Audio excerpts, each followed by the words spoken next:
아이들대학교에서 박사학위 표시신학 전공으로 박사학위를 받았습니다. 그 다음에 최 교수님 소개해드리고, 그 다음에 우리 광주 주님의 교회를 다녀가시고 총신대에서 박사학위를 받으신 오경태 박사님 소개합니다.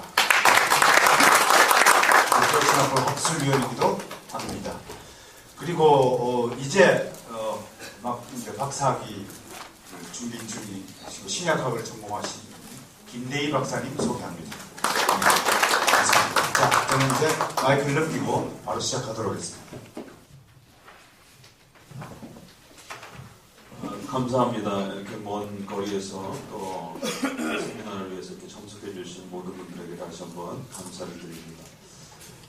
사실은 좀 이런 세미나를 준비하면서 한편으로는 좀 죄송한 마음도 있는 것은, 어떻게 보면 한국교회 안의 목회자들에게 상당히 이렇게 관심이 있어 하는 많은 부분들이 대부분 이렇게 교회의 성장이라든가 또 이렇게 전도라든가 이런 실천적인 부분들을 이렇게 많이들 이렇게 사실은 원하시는데, 이렇게 신학회를 이렇게 또 하는 저희들 입장에서 이렇게 좀 어려운 주제라든가 이런 논쟁적인 주제들을 이렇게 다루게 될 때에 이런 주제들이 사실 교회와 무슨 상관이 있는가 이런 좀 거리감들도 좀 많이 갖게 하고, 그래서 좀 사실은 좀 이렇게 많이 생소한 그런 느낌들을 이렇게 많이 갖게 합니다. 하지만 이번 논의 주제와 내용들이 실제적으로 우리 교회 현장에 있어서 또 우리 목회자들에게 또 성도들에게 상당히 중요한 이슈와 내용을 가지고 있는 주제이기 때문에 잘 또 귀 기울여 주시고 또 관심을 가져주시게 되면 앞으로 한국 교회를 위해서 아주 중요한 또 계기가 될 거라 생각을 합니다. 특별히 앞서서 바울에 대한 부분을 이렇게 소개하면서 서두를 열어주셨는데요. 실제적으로 작년에 이제 저희가 이 칭의론과 관련된 이 주제들을 가지고 현대에 지금 논의되고 있는 많은 그 바울에 대한 논의들을 그 문제점들을 한번 짚어봤습니다. 그래서 그 중에 이제 정점에 서 있는 사람이 누구냐면 김세윤 박사님이 이제 거기 서 있었고, 그래서 이제 그분을 중심으로 해서 도대체 저분이 새롭게 주장하는 그런 칭의론이 도대체 무엇인가? 왜 한국의 많은 그 목회자들이 여기 열광하고 있는가? 또 그리고 한국의 많은 신학교 교수들이 여기에 굉장히 관심을 가지고 있고 여기에 찬사를 보내고 있습니다. 그래서 저희들도 좀 관심을 가지고 들여다보다 보니까 이 칭의론에 상당히 뭐가 문제가 있다. 전통적으로 저희가 이렇게 그동안 130년 동안 지켜왔던 한국교회가 가지고 있던 칭의론과 이게 상당히 뭔가 좀 차이가 있었고, 그래서 그것을 분명하게 좀 이렇게 구별해서 신학자 입장에서 이것을 한국교회에다가 분명히 그 차이점을 드러내 줘 봐야 되겠다 해서 이제 작년에 저희가 첫 시간을 가졌고, 이제 두 번째 이제 시간을 갖는 것입니다. 그런 연속석상에 이렇게 있는 내용이고요.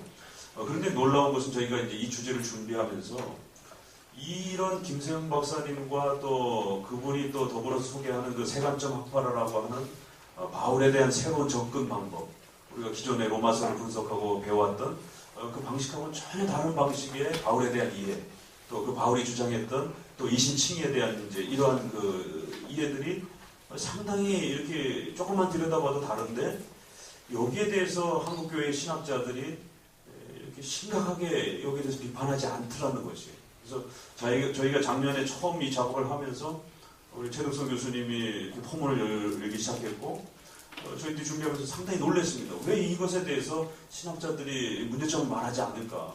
총신도 그렇고 고신도 그렇고 합신도 그렇고 유수한 그 보수주의 신학교에서 여기에 대해서 그 누구도 김세윤 박사에 대해서 아주 심도 있게 그 문제점을 이렇게 예리하게 비판하지도 않고 오히려 찬사를 보내고 있는 이러한 그 현실에 대해서 저희들이 굉장히 놀라면서 1차 작업을 할 때 이거 잘못 발표했다가 이거 굉장히 큰 충격을 한국교회에 일으키지 않겠는가 걱정을 하면서도 이건 반드시 이렇게 해야 되겠다라고 이렇게 첫 작업을 시작했습니다. 그래서 여러분들 이번에 이제 바울에 대한 이제 이렇게 소개를 하면서 거기에 중심에 칭의론이 있다라는 것을 잘 기억하시고, 사실 한국교회는 이 성경관과 칭의론이 한국교회를 떠받치고 있는 핵심 기둥인 것 같은 역할의 두 교리인데, 그 중에 칭의론이 지금 심각하게 공격받고 있다라고 하는 이제 이런 그 부분들을 같이 고민하면서 이번 이제 좌담회를 함께 또 이렇게 참여를 해보고자 합니다.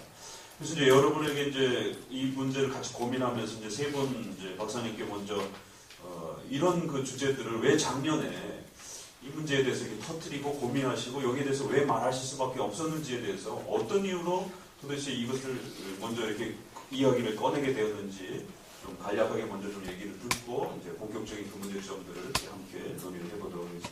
제일 먼저는 이제 우리 최덕성 박사님이 작년에 김세훈 박사님에 대해서 김세훈의 유보적 칭의론 유감 이렇게 해서 이제 그 김세훈 박사가 제시한 그 칭의론은 전통적인 그 칭의론과 달리 유보적 칭의다. 그래서 완성되지 않은 그런 칭의론이다라고 이렇게 정리를 해드렸는데 아주 상당히 그 중요한 어떤 그 초점이었습니다. 그래서 여기에 대해서 잠깐 먼저 듣고 또 이렇게 다른 분들께 소개를 듣겠습니다. 제가 김세윤의 유보적 칭의론 유감이라는 글을 써서 홈페이지에 소개하고 크리스천 투데이에 소개하고 그래서 그 글이 꽤 많은 사람들이 그 글을 읽었고 그것이 거대하게 지금 새로운 흐름으로 흘러가고 있는 김세윤 박사의 칭의론을 문제가 있음을 독자를 하여금 단도직입적으로 알리는 그런 역할을 해왔습니다. 김세윤 박사의 칭의론의 핵심은 구원파 사건과 지난번에 그 세월호 사건처럼 구원파들이 예수 믿으면 그냥 무슨 짓을 해도 구원받는다, 상관이 없다라는 그런 이론이 풀렸다고 하면서